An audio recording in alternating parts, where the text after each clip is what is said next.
Hello नमस्कार दोस्तों। उम्मीद है आप सभी लोग अच्छे होंगे, बहुत बढ़िया होंगे आप सभी लोग। तो जैसा कि हम लोग यहाँ पर जीएस का जो इम्पोर्टेंट हमारा जो प्रश्न है, जो बार बार आपके एग्जाम में पूछे जाते हैं, उन्हीं प्रश्नों को हम लोग लेकर के आए हैं और ये सारा का सारा प्रश्न हो जाएगा आपके पॉलिटी का। तो चलिए हम लोग देखते हैं। सबसे पहला प्रश्न यहाँ पर हम लोग देखेंगे कि निम्नलिखित कथनों पर विचार कीजिए। निम्नलिखित कथनों पर विचार कीजिए। विचार करने वाली पॉइंट कौन है? तो 73वें संशोधन के बाद विकेंद्रीकरण किया गया।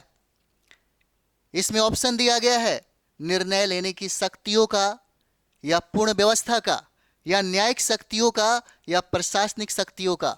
उपरोक्त में से कौन से कथन सही हो जाते हैं? उपरोक्त में से कौन से कथन सही हो जाते हैं? कौन सा होगा? तो यहां पर देखिए, इसका आंसर हो जाता है सी। सी आंसर होगा। 1, 2 और 4 निर्णय लेने की शक्तियों का, पहला पूर्ण व्यवस्था का और प्रशासनिक शक्तियों का। मतलब यहां कथन सी सही है। कथन सी सही हो जाएगा। जैसे में हम लोग यहां पर देख सकते हैं पंचायती राज व्यवस्था। ये पंचायती राज व्यवस्था महात्मा गांधी का ख्वाब और सपना था। महात्मा गांधी का ख्वाब और सपना था। पंचायती राज लोकतांत्रिक विकेंद्रीकरण हेतु सृजित की गई एक व्यवस्था है। 73वां संविधान संशोधन हुआ था कब? 1992 में। और 73वां संविधान संशोधन के माध्यम से ही इसमें भाग 9, सबसे पहले इस बात को समझेंगे यहाँ पे। 73वां संविधान संशोधन जब हुआ तो इसी के माध्यम से पंचायती राज व्यवस्था को वैधानिक करार दिया गया। पंचायती राज व्यवस्था का जो जिक्र है संविधान के भाग 9 में है और 16 नए अनुच्छेद यहां पर जोड़े गए। अनुसूची अक्सर आपसे पूछता है कि कितने अनुसूची में पंचायती राज व्यवस्था का वर्णन है, कितने अनुसूची में नगरपालिका का वर्णन है। तो यहां पर अगर पंचायती राज की बात करें तो 11वीं अनुसूची में इसको जोड़ा गया। 11वीं अनुसूची में जोड़ा गया।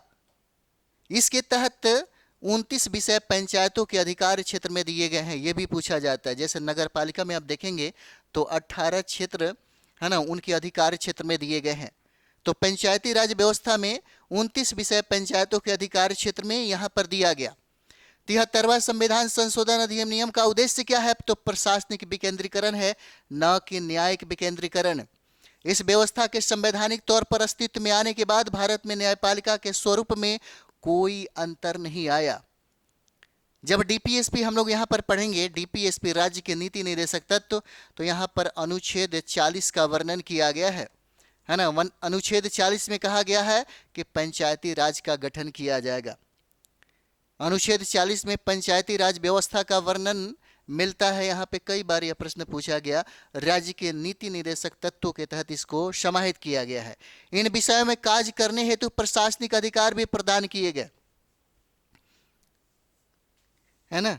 यहाँ पे अब जैसे हम लोग देखें तो पंचायती राज व्यवस्था का जो पहला हमें प्रमाण मिलता है वह सबसे प्राचीन भारत के इतिहास, है ना, चोल काल में मिलता हमको। चोल काल में यह भी प्रश्न पूछता है कि सबसे पहले हमें प्राचीन भारत के इतिहास में कौन सा ऐसा साम्राज्य है, कौन सा ऐसा वंश है जहां से हमको पंचायती राज व्यवस्था का प्रमाण मिलता है? तो यही मिलता है हमको चोल में ही, है ना। चोल के पास 9 सेना की शक्तियां थी। बहुत ही शक्तिशाली ये साम्राज्य था। महात्मा गांधी ने सपना देखा था।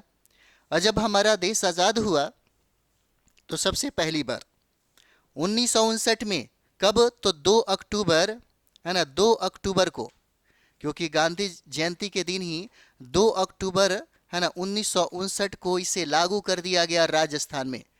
राजस्थान के नागौर जिले में, है ना, नागौर जिलों में इसको सबसे पहले लागू किया गया था और ये नेहरू के समय में लागू की गई थी। बलवंत राय मेहता समिति के तहत इसको, है ना, त्रिस्तरीय प्रणाली के तहत लागू किया गया था।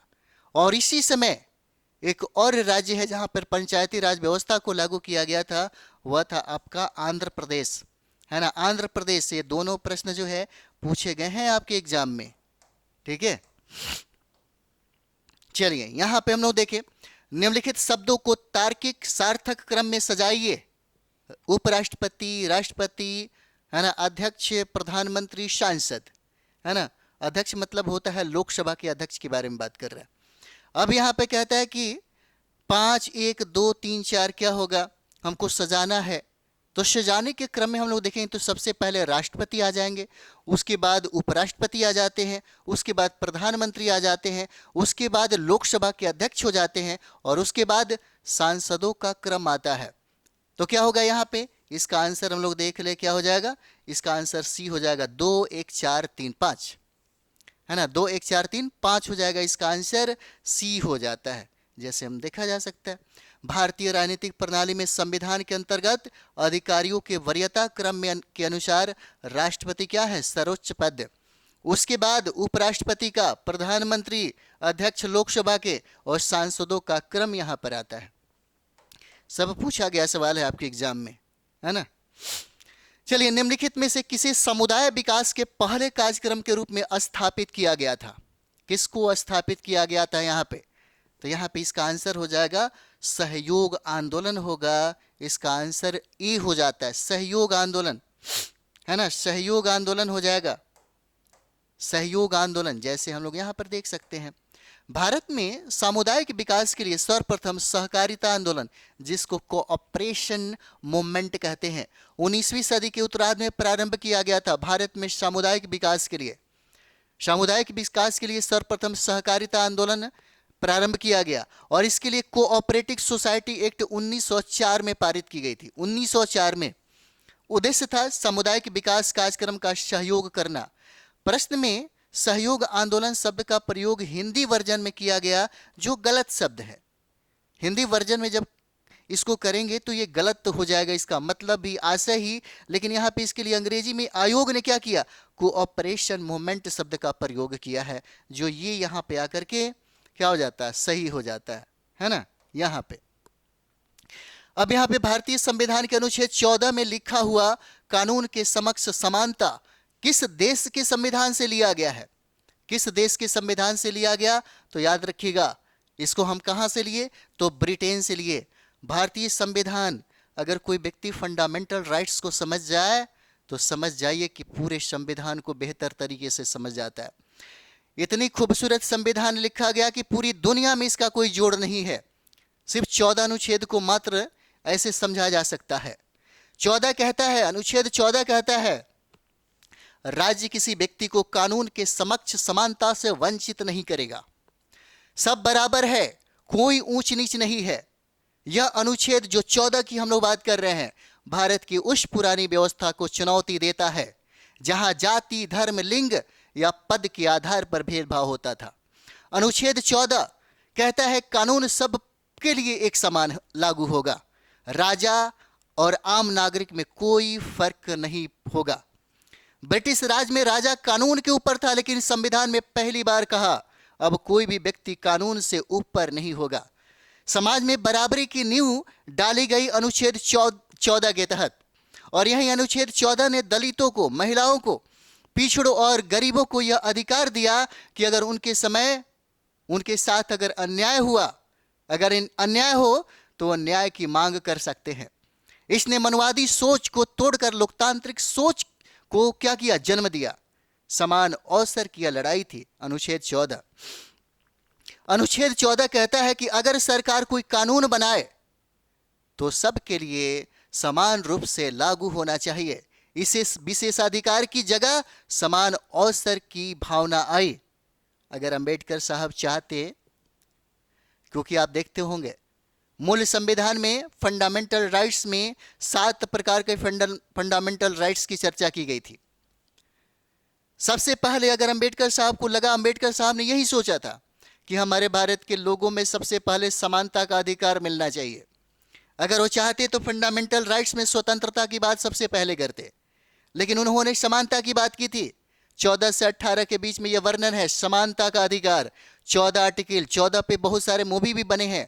समझिएगा तो लगेगा कि किसी ने, है ना, गजब का ब्रेन है उस व्यक्ति के अंदर, है ना, डॉक्टर बी आर अम्बेडकर के अंदर गजब का।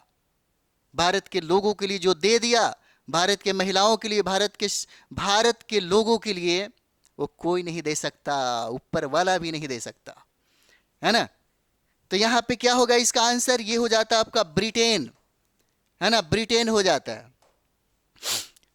भारतीय संविधान का अनुच्छेद 14 कहता है कि राज्य अपनी सीमा के भीतर किसी भी व्यक्ति को विधि के समक्ष समानता या कानूनों के समान संरक्षण से वंचित नहीं करेगा। 14 के समक्ष आपके भारत के प्रधानमंत्री हो या कोई भी हो, सब कोई बराबर है, उससे बड़ा हो ही नहीं सकता। कितना गर्व करने वाली भारत के लोगों को, है ना, भारत के लोगों के लिए कितनी गर्व करने वाली बात है, ये अधिकार मिला भारत के आम लोगों को, भारत के लोगों को। कहता है कि यह नागरिक या विदेशियों के लिए समान रूप से लागू होता है। यह अवधारणा ब्रिटिश परंपरा, चूंकि ब्रिटेन में लिखित संविधान नहीं है, से ली गई है। कानूनों के समान संरक्षण की अवधारणा अमेरिकी संविधान से ली गई है। याद रखिएगा, कानूनों के समान संरक्षण की अवधारणा कहां से? अमेरिका से लिया गया है यह।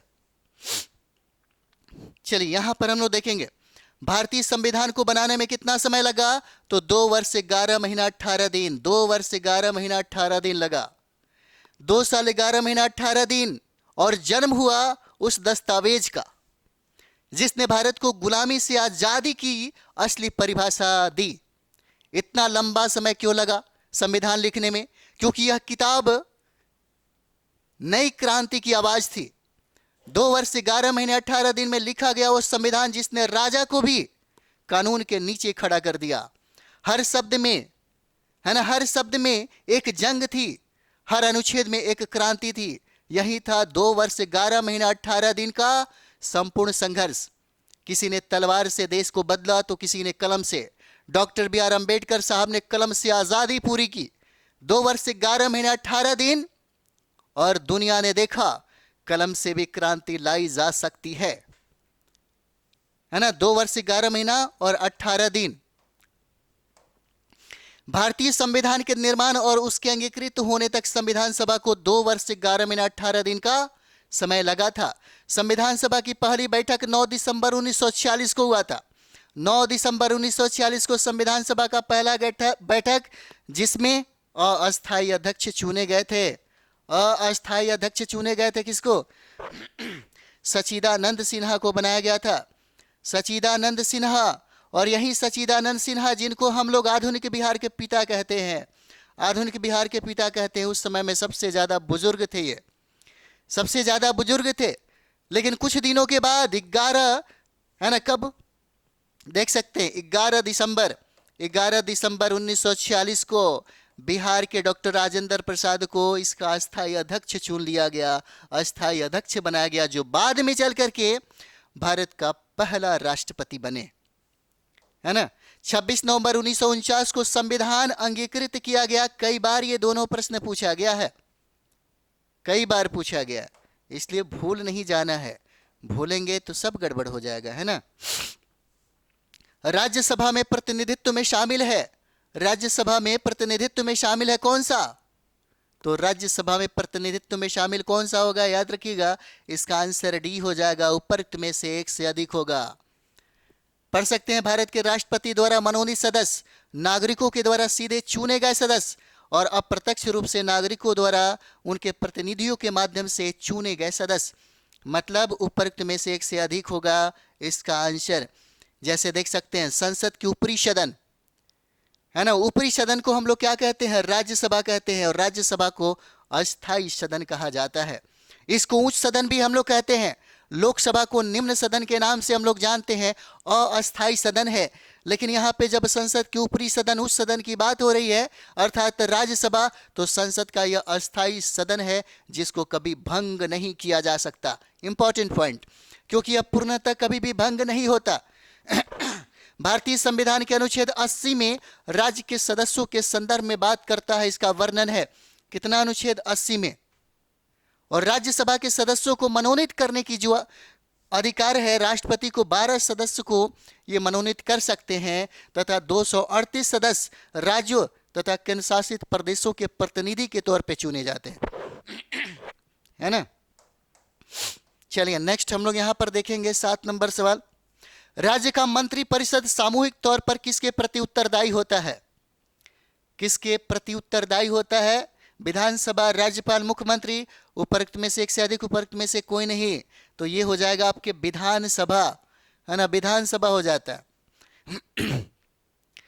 आपके जीके जीएस में या पीआरटी के पेपर देखिएगा या आप देखिएगा, बिहार शिक्षक भर्ती में जो एग्जाम है ना, चाहे सिविल सर्विस में आप देखते होंगे, कोई भी एग्जाम आप दे रहे होंगे, उसके लिए बहुत इंपॉर्टेंट है, बस एक बार सही तरीके से ढंग से स्टडी करिए, है ना। ढंग से अगर स्टडी हो जाए तो फिर कोई दिक्कत नहीं होगा, है ना।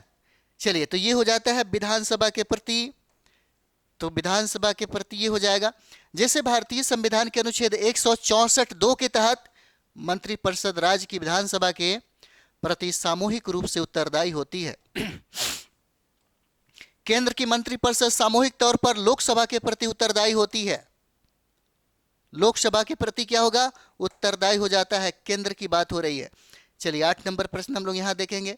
निम्नलिखित में से किसका संबंध भारत के सर्वोच्च न्यायालय से है? भारत के सर्वोच्च न्यायालय से है। किसका संबंध है? कॉलेजियम प्रणाली का या अपीलीय अधिकार क्षेत्र का या मूल अधिकार क्षेत्र का? उपरोक्त में से एक से अधिक हो जाएगा। इसका आंसर क्या होगा? तो इसका आंसर डी हो जाता है। आंसर इसका क्या होगा?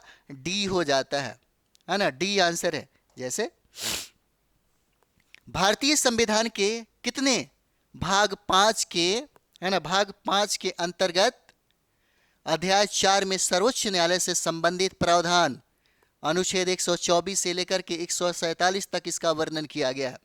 सर्वोच्च न्यायालय के बारे में अगर पूछे तो सर्वोच्च न्यायालय का कितने भाग में इसका वर्णन है? तो 5 हो जाएगा। और अध्याय 4 में अनुच्छेद की बात कई बार पूछा गया, 124 से लेकर के 147 में इसका वर्णन किया गया है। कॉलेजियम पद्धति न्यायाधीशों की नियुक्ति तथा स्थानांतरण की यह प्रणाली है और यह सर्वोच्च न्यायालय के निर्णयों के माध्यम से विकसित हुई पद्धति हो जाता है। सुप्रीम कोर्ट के मुख्य न्यायाधीश कॉलेजियम का नेतृत्व करते हैं।